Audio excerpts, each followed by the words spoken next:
दोस्तों नमस्कार, मैं अर्पित आप सभी का स्वागत करता हूं हेल्थ फर्स्ट शो में। दोस्तों हर हफ्ते हम आपके लिए लेकर आते हैं आपकी बीमारी का इलाज।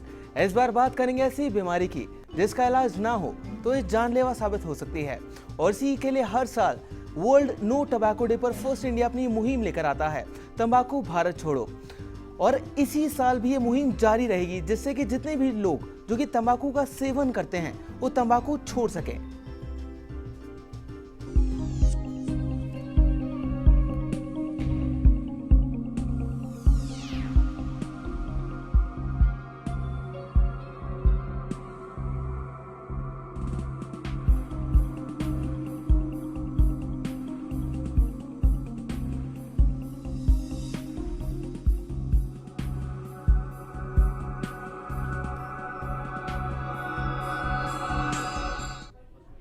दर्शकों, दुनिया भर में हर साल तंबाकू की वजह से 50 लाख लोग अपनी जिंदगी से हाथ धो बैठते हैं। पहले आप तंबाकू खाते हैं, फिर तंबाकू आपको खा जाता है और ये तंबाकू कैंसर के रूप में भयानक बीमारी बन जाता है। आज गले के कैंसर की बात करेंगे और इस पर बात करने के लिए हमारे साथ हमारे स्टूडियो में मौजूद हैं डॉक्टर असीम समर, जो कि कैंसर रोग विशेषज्ञ हैं। डॉक्टर साहब, आपका बहुत बहुत स्वागत है हमारे शो में। Thank you.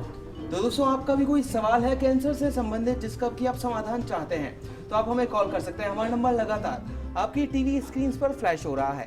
डॉक्टर साहब, आज हम कैंसर पर बात करने के लिए यहाँ पर बैठे हैं, खासतौर पर गले के कैंसर पर। तो मैं आपसे जानना चाहूँगा, गले का कैंसर होता क्या है? बेसिकली गले का कैंसर का मुख्य कारण जो है वो च्यूएबल टोबैको है, जो तंबाकू चबाने की आदत है। क्योंकि जो गले की जो अंदर की झिल्ली है, मुंह के अंदर, गले के अंदर, वो सब कांटेक्ट तंबाकू चबाने से कांटेक्ट में आती है और उसके हानिकारक असर की वजह से, क्रॉनिक इरिटेशन की वजह से वहाँ पे कैंसर पैदा हो सकता है।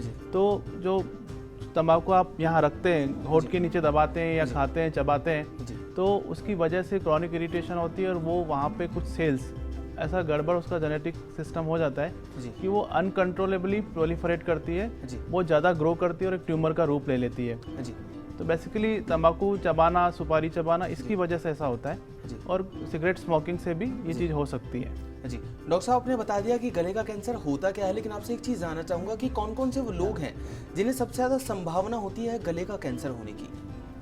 जैसा कि मैंने आपको बताया कि तंबाकू चबाना, तंबाकू के साथ पान जर्दा, पान मसाला, सुपारी और सिगरेट स्मोकिंग, इन सब की वजह से ही गले का, होठ का, गाल का और फूड पाइप का, इन सब का कैंसर हो सकता है। जी डॉक्टर साहब से जानना चाहूँगा, लक्षण क्या होते हैं? क्योंकि क्या होता है, सामान्य जो व्यक्ति होता है वो समझ नहीं पाता कि उसे कैंसर हुआ है गले का और या फिर नहीं हुआ।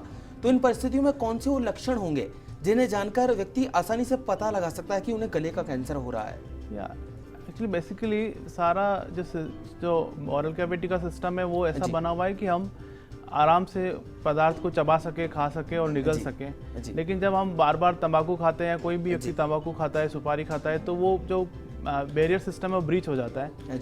जैसे किसी को कोई कंप्लेन करता है, साहब हमको अल्सर हो गया है, अल्सर हील अप नहीं हो रहा है, जिबान पे कुछ हमें बहुत तीखा लगता है, जिबान पे अल्सर हो गया है, हील नहीं हो रहा है। तो जो क्रॉनिक नॉन हीलिंग अल्सर्स हैं या कुछ सफ़ेद सफ़ेद दाग बन जाते हैं जिसको वाइट पेच बोलते हैं, या कभी लाल हो जाते हैं, या कभी कुछ स्वेलिंग हो सकती है, जैसे गांठ जैसा बन जाता है, ये सारे कैंसर के प्रारंभिक लक्षण हैं।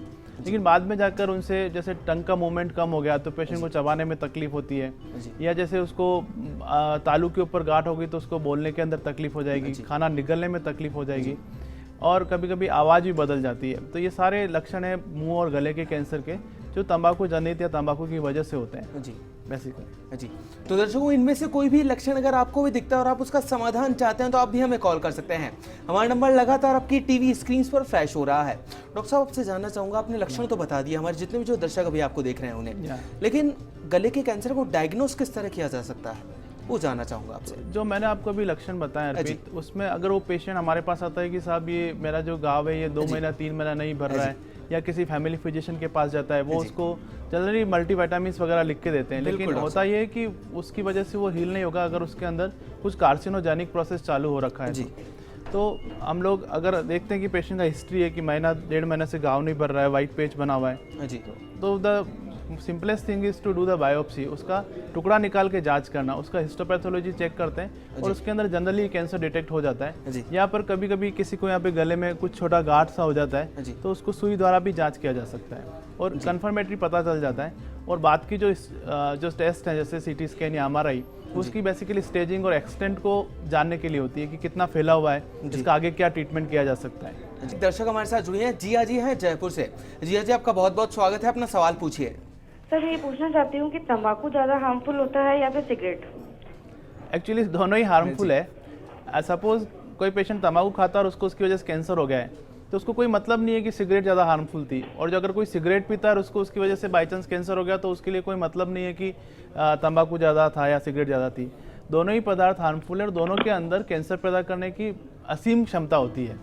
तो दोनों ही चीज़ों को नहीं खाना चाहिए और नहीं इस्तेमाल करना चाहिए। और स्मोकिंग का तो ऐसा है कि वो न केवल पीने जो खुद सिगरेट स्मोकिंग कर रहा है उसको ही नुकसान पहुंचाता है, बल्कि आसपास के लोगों को भी नुकसान पहुंचाता है। तो in that way you can say कि cigarette smoking is more harmful than the tobacco chewing. But आज जो कर रहा है उसके लिए तो दोनों ही बराबर नुकसानदायक है। जी डॉक्टर साहब, जैसा कि अभी जिया जी ने कंपैरिजन किया, तंबाकू हानिकारक है और या फिर सिगरेट पीना हानिकारक है, वैसे हानिकारक तो दोनों है, आपने ये भी बताया। आपसे जानना चाहूंगा जो सेकंड स्मोकर्स होते हैं या पैसिव स्मोकर, जी पैसिव स्मोकर्स भी कहते हैं जिन्हें, तो उनके लिए कितना बड़ा खतरा है ये? उनके लिए भी खतरा है। एक्चुअली 1980s में एक जापानीज स्टडी हुई थी, जिसके बाद ये पता लगा कि जो जापान में जो लोग जिनके पति लोग स्मोक करते थे घर के अंदर, और उस जो स्मोकिंग के जो फ्यूम्स को जो फीमेल्स लेती थी, उनके अंदर सडनली देखा गया कि लंग कैंसर बहुत ज़्यादा हो रहा है। तब पहली बार ये पता लगा कि पैसिव स्मोकिंग भी बहुत नुकसान करती है। और करीब 10 से 12% फीमेल्स के अंदर जो लंग कैंसर होता है उसका जिम्मेदार ये स्मोकिंग का पैसिव स्मोकिंग होता है। और पैसिव स्मोकिंग फीमेल्स को, बच्चों को, सबको प्रभावित करती है। और दूसरी एक और बात भी ये है कि कोई आदमी अपने मजे के लिए काम कर रहा है और दूसरा उससे प्रभावित हो रहा है और वो भी जानलेवा बीमारी से, तो वो तो बिल्कुल भी नहीं करना चाहिए। इसी के लिए सरकार ने कानून बनाया कि कोई भी जो सार्वजनिक स्थान है वहाँ पे स्मोकिंग नहीं कर सकता, और कोई बसेस में, व्हीकल में, जो जहाँ पे आम पब्लिक आती है वहाँ पे स्मोक नहीं कर सकता। उसका बेसिक प्रीमाइस ही यही है। जी डॉक्टर साहब, अभी एक और दर्शक हमारे साथ जुड़े हैं, असम से गौतम जी हैं। गौतम जी, आपका बहुत बहुत स्वागत है, अपना सवाल पूछिए। डॉक्टर साहब को एक बात पूछना था। हाँ बोलिए। डॉक्टर साहब, ये मेरे दोस्त का मतलब आपका गले में उसको कुछ मतलब अटकता रहता बोलता है वहाँ, और आपका उसने कुछ दवाई भी अब तक लिया नहीं है। ये भी क्या कैंसर का लक्षण है क्या?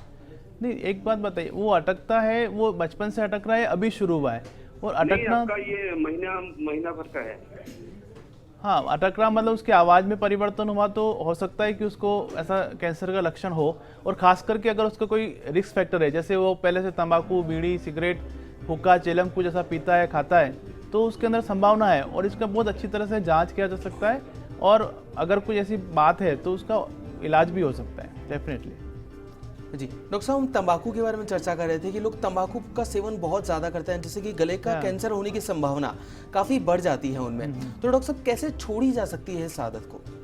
हाँ, इसका मैं जवाब दो बात में देता हूँ कि जैसे हम कंसंट्रेट कर रहे हैं गले के कैंसर के ऊपर, लेकिन तंबाकू खाने से तो ये ओरल कैविटी के और गले के कैंसर, जीभ के कैंसर होते हैं, लेकिन जो सिगरेट स्मोकिंग है जिसका मेजर कंटेंट आपका निकोटीन और तंबाकू ही होता है, उसके वजह से न केवल मुंह के, गले के, बल्कि बॉडी के अन्य पार्ट के भी कैंसर हो जाते हैं। जैसे अभी स्मोकिंग से आप लेंगे तो फूड पाइप का कैंसर होता है, जो खाने की नली है, और ट्रेकिया का या सांस की नली का है, फेफड़ों का कैंसर है, पेशाब की थैली का कैंसर है, यूरेटर पेशाब की नलियों का कैंसर है, पेंक्रियास का कैंसर है ना। फीमेल्स के अंदर सर्वाइकल कैंसर है, जो बच्चेदानी के मुंह का कैंसर है। ये सारे कैंसर भी उससे रिलेटेड है। लेकिन पब्लिक में ऐसा होता है कि जैसे हम सांस ले रहे हैं और मुंह से धुआं ले रहे हैं तो लंग्स का कैंसर ही होगा, ऐसा नहीं है। वही जो धुआं है वही ब्लड के जरिए शरीर के सारे अंगों तक पहुंचता है और अपना हानिकारक प्रभाव डालता है। तो उसके अंदर जो कार्सिनोजेनिक कंटेंट्स हैं, और आपको जानकर आश्चर्य होगा कि एक सिगरेट के अंदर 7000 तरह के केमिकल्स होते हैं जो गैस की फॉर्म में होते हैं, और उसके अंदर 70 ऐसे पदार्थ हैं या केमिकल उसको आइडेंटिफाई किया गया है कि ये कैंसर कर सकते हैं।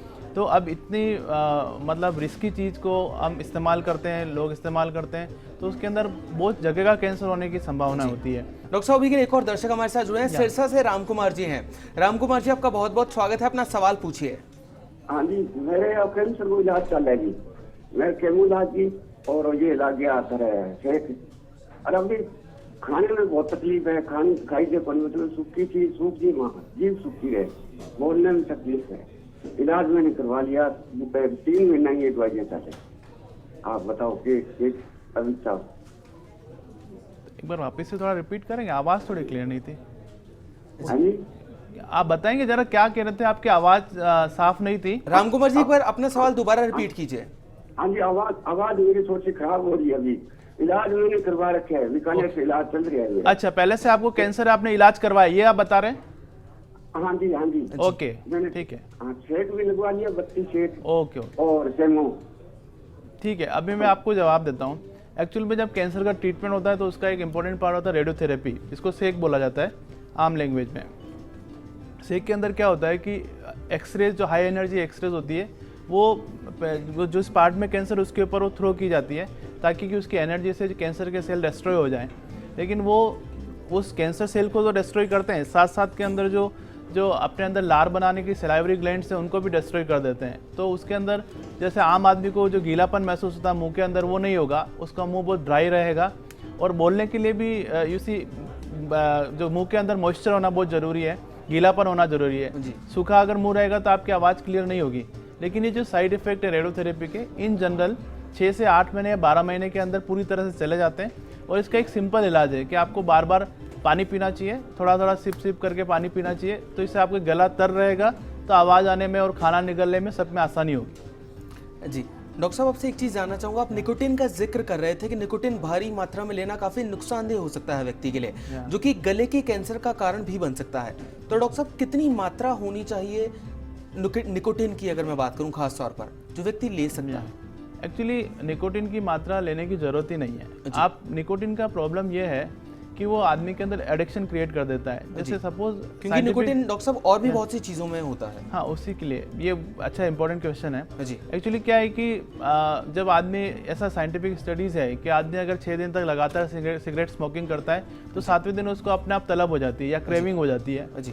तो निकोटिन का काम है ब्रेन को ऐसा एक्लेमटाइज करता है कि वो अगली सिगरेट, अगला तंबाकू मांग ले। तो अभी हम ये तो नहीं कहेंगे कि निकोटिन कितना होना चाहिए, निकोटिन बिल्कुल नहीं होना चाहिए। अगर निकोटिन होना चाहिए होता तो बॉडी के अंदर भगवान ने ऐसा सिस्टम सेट किया होता है कि निकोटिन ऑलरेडी बनता, लेकिन ऐसा होता नहीं है। अब इस चीज़ का हम ये यूज़ कर सकते हैं कि जो आदमी जैसे सिगरेट पी रहा है उसके अंदर वो निकोटिन के लिए पी रहा है।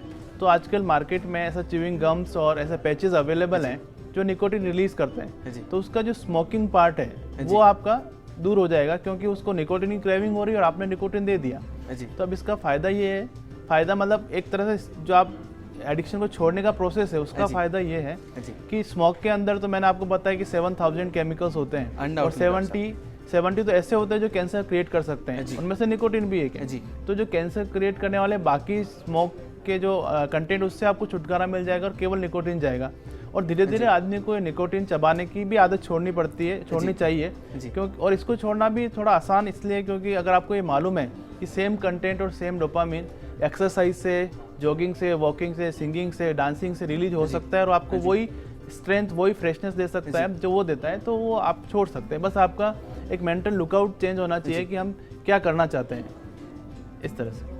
तो दोस्तों, अगर आपको भी कैंसर से संबंधित किसी भी समस्या का समाधान चाहिए तो आप भी हमें कॉल कर सकते हैं। हमारा नंबर लगातार आपके टीवी स्क्रीन पर फ्लैश हो रहा है। फिलहाल के लिए वक्त तो चला एक छोटे से ब्रेक का, पर कहीं मत जाइएगा, जल्द वापस लौटते हैं हेल्थ फर्स्ट में।